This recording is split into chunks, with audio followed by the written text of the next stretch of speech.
Well, in this particular module, we're going to begin to apply practically the whole question of how can we winsomely advocate for controversial biblical values.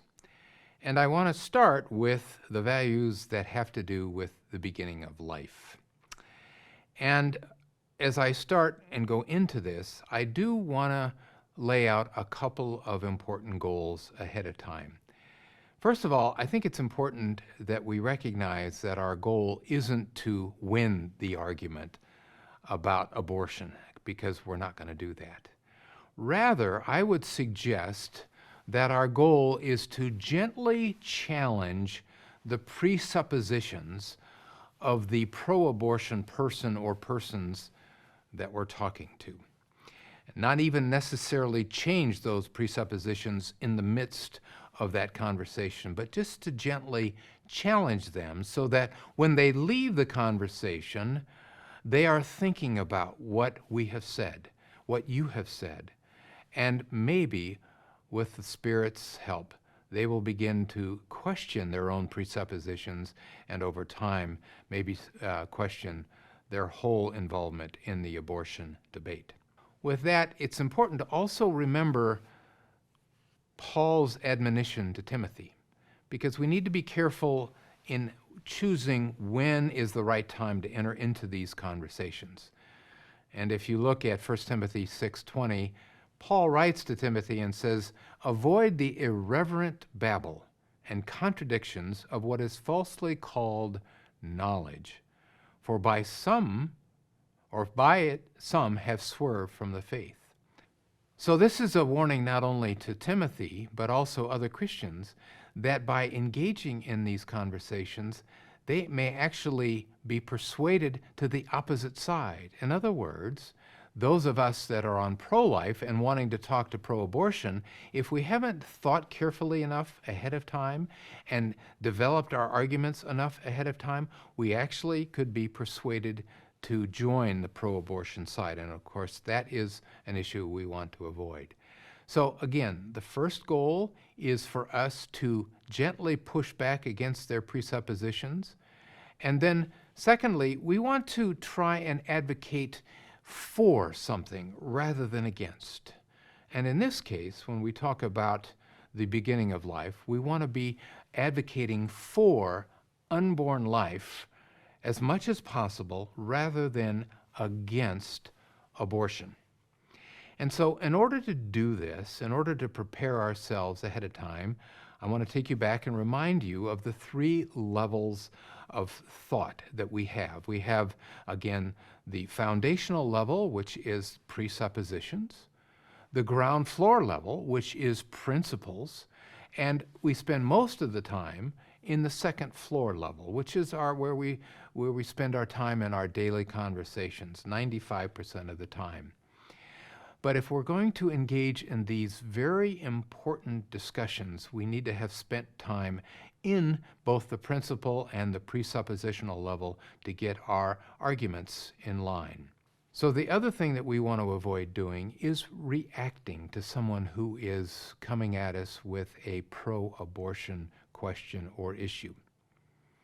So let's just spend a few minutes reviewing the two basic worldviews. And we dealt with this in depth in the first three modules, but again, it's just so critical to keep those in the forefront of our thinking. So again, the creational worldview says that the world has a preset structure. Not only that, the world has preset values. And because of that, going against either the preset structure or the preset values will bring harm to the individual. And that bringing of harm is built into the design of the creation. And lastly, the goal of us in the design view as Christians is to conform ourselves to the preset values and the preset structure that already exists. And that's how we find and move into a life that is flourishing. And this is all, again, very different than the accidental worldview, which simply says that the universe And everything that we see has come into being by virtue of a series of accidents. We as human beings have come into being by virtue of evolution.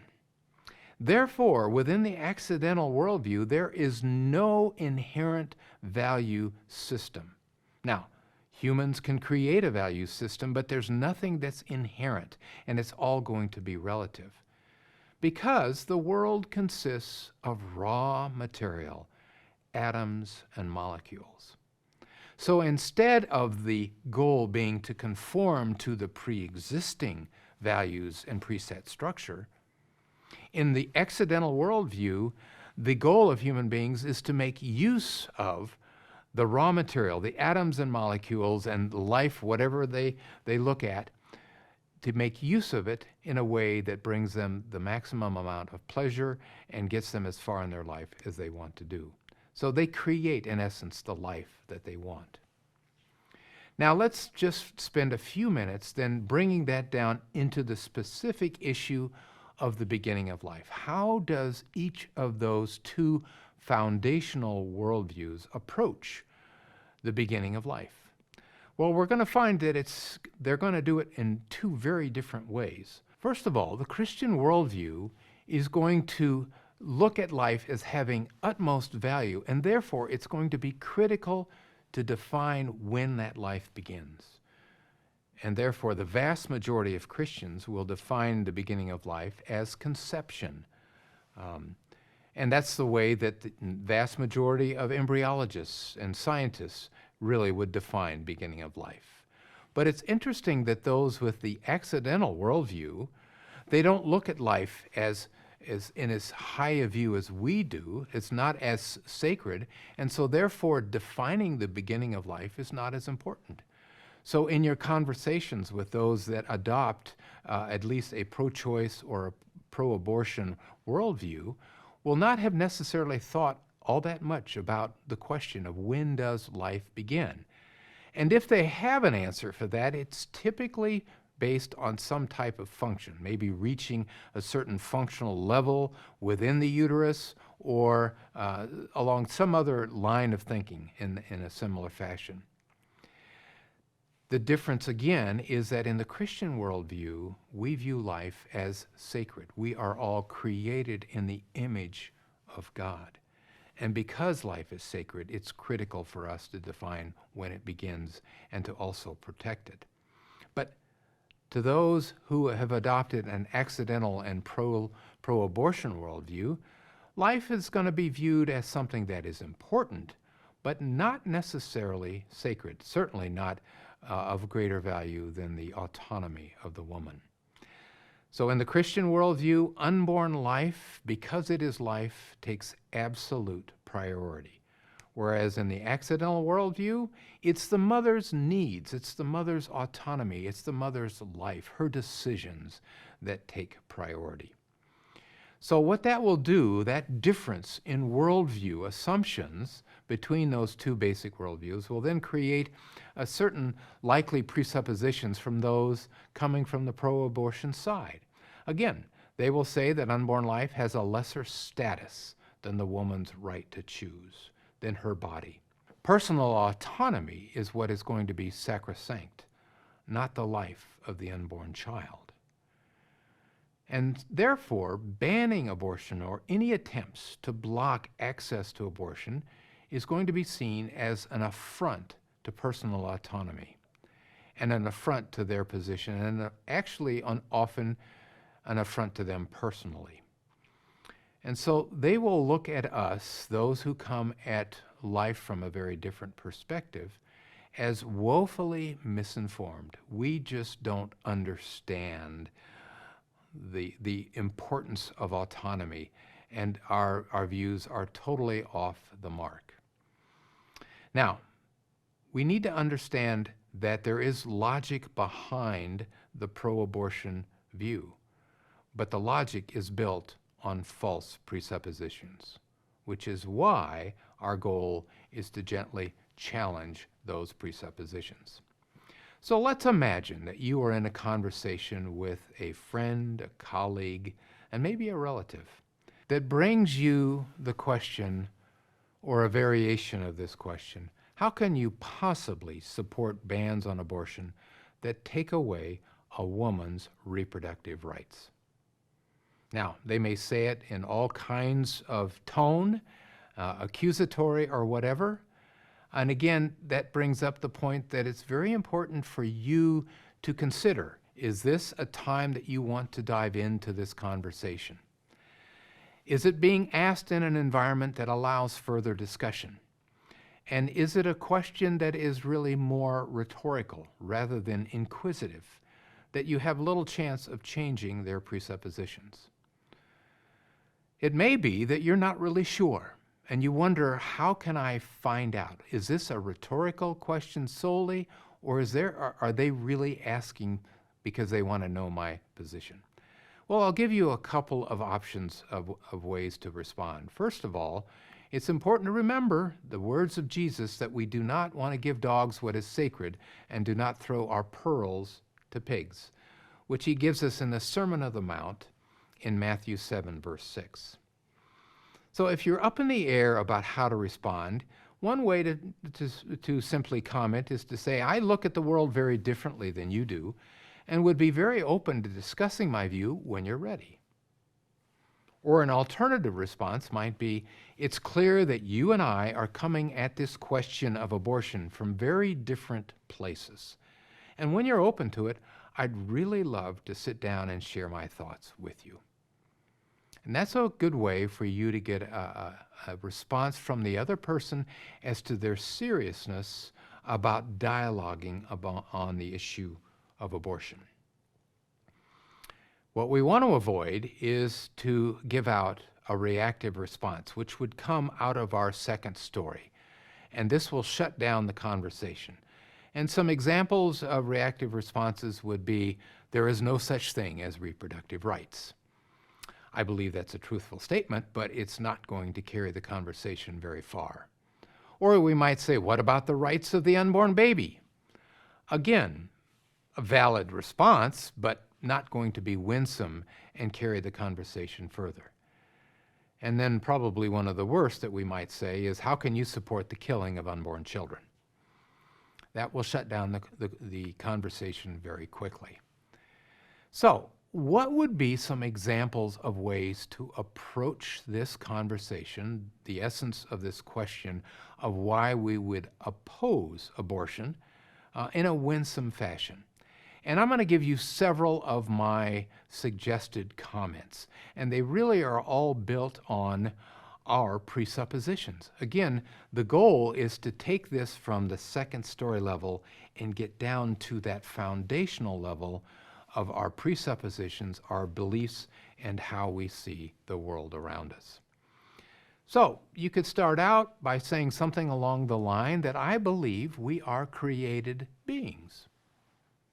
That's a statement of fact. It's a statement of your belief. And someone who is putting a high price and a high value on an individual's autonomy will likely respect your own personal views. They may not agree with them, but they will likely respect them. And then, depending on the situation, you might also add that, in fact, I believe that all human beings, included you, are created in the image of God. Now, that will no doubt take them aback a little bit. We'll give them some pause. They probably haven't thought about that all that much. They're not going to be sure how what that really means, and it may carry the conversation in a variety of directions, but at least it will keep the conversation going. You could also say that I would summarize my beliefs in that I hold all of life as sacred. Again, what that does is it causes them to rethink their own presuppositions, or to at least think about what you're saying a little bit more. Another comment you might make, that is your own personal belief, is that this belief that life begins at conception causes me to value unborn life at all stages. I don't have any choice in the matter. If I truly believe that life begins at conception and that life is sacred, then I must value it, just as I value all of life, whether it's newborns, a young person, or the elderly. And again, these are simply statements of your own personal beliefs that hopefully this other person will at least respect.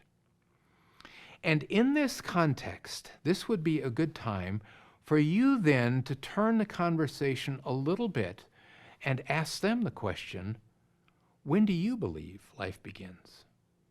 It's not going to be as much of an affront to them because you've already stated what you believe, and now you're simply asking for their personal beliefs. Maybe they've thought about it, maybe they haven't.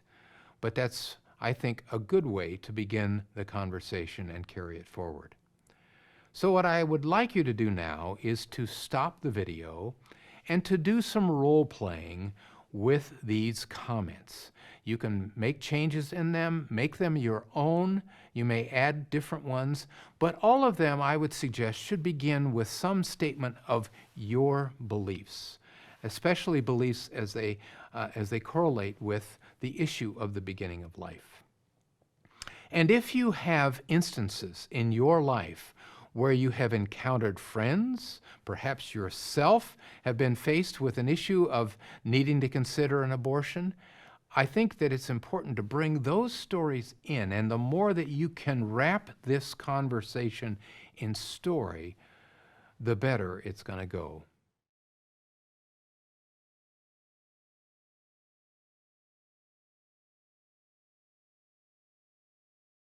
Now that you've spent some time role-playing with these basic presuppositional beliefs surrounding the beginning of life, I do think it's important to get into some of the more difficult issues that surround the whole issue of abortion. And fairly quickly, you're going to come across someone asking you the question, something along this lines, why should a woman who was raped be forced to carry the product of that rape for 9 months? Now, the person that asks it may not really be bringing this question up because they're concerned about the woman that was raped, but really they probably see this as a very difficult argument to come against. And it is a difficult argument, but not an impossible one, especially if we have thought about it ahead of time. And again, we don't want to react out of the second story, but have worked through some of the presuppositional things that we can say in this particular instance. So we want to avoid reactive answers to that question along the lines of the baby didn't cause the rape. Again, that's a true statement, but it doesn't get the conversation very far. Or the death of that baby isn't going to help this woman. Another true statement, but it doesn't advance the conversation. Even worse would be the penalty for rape shouldn't be the death of the baby. And I've heard, unfortunately, all of these things stated by those that are on the pro-life side. So instead, I would like to offer some winsome suggestions for how to address the very critical issue of what to do in the case of a woman who has been raped and she becomes pregnant. I think it's important to start out with the recognition and the acknowledgement that rape is horrific. It causes a permanent or near permanent trauma to that woman that can take weeks, months, and years for her to overcome. And certainly for us as men, we cannot in any way understand what that trauma is like. And hopefully you, if you're a woman, can also say that you have no idea what that's like. And I think it's important for us to acknowledge because it's very true. The trauma behind rape and that results because of rape is so horrific that we need to address it and recognize it. But I think that we can add a corollary to that by also stating that, you know, it may be true that having an abortion done after a rape may lessen the reminders of that trauma, but I would hope that the other person could understand that it's not going to eliminate all the trauma. In fact, it's really going to only eliminate a minimal amount of that trauma, if any. And so this is a critical statement to make, in that while we recognize that rape is horrific, we would not want the woman to become pregnant as a result of it, but if she has, even if she goes through an abortion, she still has to struggle with the horrific trauma from that rape. The thing that we would add to that after that is to go back to one of our basic presuppositions, is that once again, I believe that life begins at conception. Therefore, even in the context of a rape, when we end that preborn life, I believe we are taking an innocent life. And again, we're not accomplishing as much as what people might think, because we're not eliminating all of the trauma from that rape. It's possible, depending on the context and the person that you're talking to, that you might add that, it's the unborn child did not cause that rape. The child is the result of that rape. I think that comment needs to be made carefully, but could easily be made in the right context. I think another presupposition and another thing that we can state is that it's clear that wouldn't it be better to provide the necessary emotional, psychological, spiritual, and physical support to this traumatized woman? We could even raise the question, is it possible that having her go through an abortion would be an additional trauma to her on top of the trauma of the rape? I'm not saying it would always be that case, but I would at least raise that this might be a possibility. And many of you may be aware of stories of women who have been raped, who have unfortunately become pregnant as a result of that rape, but made the decision to go ahead and keep that child, and ended up being helped through that trauma because they saw that child as a gift rather than solely through the lens of a product of the rape. And I know that there are stories that are out there that talk about women who have had some type of redemption come from the child being born out of that rape. And of course, abortion robs her of that possibility. We also need to think that because, unfortunately, sexual assault is so common, there are many individuals living among us that may have come to be as a result of rape. Now, we wouldn't know it. They may not even know it. But it's an interesting thing to contemplate, and you might even bring it up to the person you're talking to and ask them the question, how would you respond if you found out that a close friend had been conceived as a result of rape? That changes the conversation completely and moves it into something that makes the reality of that child, that human being, much more real, especially if they happen to know somebody that was conceived in rape. Then there's another issue that frequently comes up, and again, a lot of times the person raising it hasn't thought about it a lot. And that's the issue and situation when a pregnancy is threatening the life of the mother. Now, as an OBGYN, I can say that this doesn't happen very often, and that's fortunate, but it does happen. And typically, the most common scenario that I ran into it was in a situation where a woman was pregnant for the first time, and she, for reasons still unknown to us, developed a severe form of preeclampsia. And that severe form of preeclampsia caused the situation that the pregnancy had to be concluded. But one thing that a lot of people don't think about is they think about that it's only necessary in concluding that pregnancy that the mother have an abortion. In other words, that she kill the baby.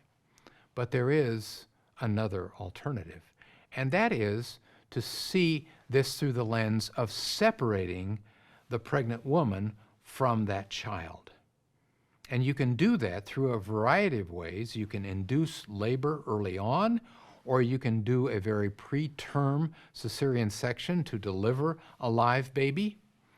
in the hopes that if you have, for instance, a mother who has severe preeclampsia and HELP syndrome at 23, 24 weeks, that maybe there's a possibility that baby will survive.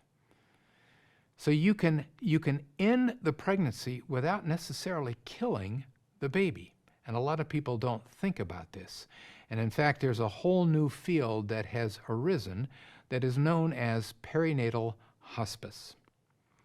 And it has lots of advantages because in the vast majority of these cases, the woman wants that child.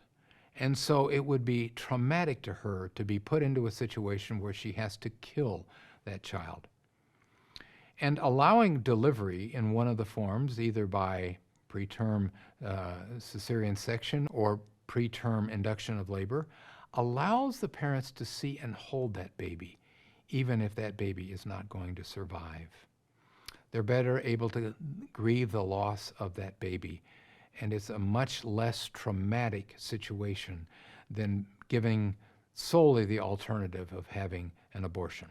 So these are the two most common problematic scenarios that are often brought up as it relates to the issue of unborn life and abortion. There are a couple of others similar. You might talk about trisomy 21, trisomy 18, and others. So as we conclude this module, I would suggest that you spend some time role-playing not only the two issues that I brought up, again, pregnancy occurring as a result of rape or pregnancy threatening the life of the mother. How would you handle that argument using some of the suggested comments that I've made? And make those comments your own. And discuss various presuppositional beliefs that would argue, again, against the issue of abortion in the case of incest, which would be, of course, very similar to the issue with rape. You want to role play these as much as you can until you have developed in your own mind your own comments, and also want you to think about this in terms of the issue of the larger story. You may know of people that have had similar issues where they've had a baby with Down syndrome, and include parts of that story because, again, anytime you can frame your discussion and your comments within the larger story, it will help you make your argument.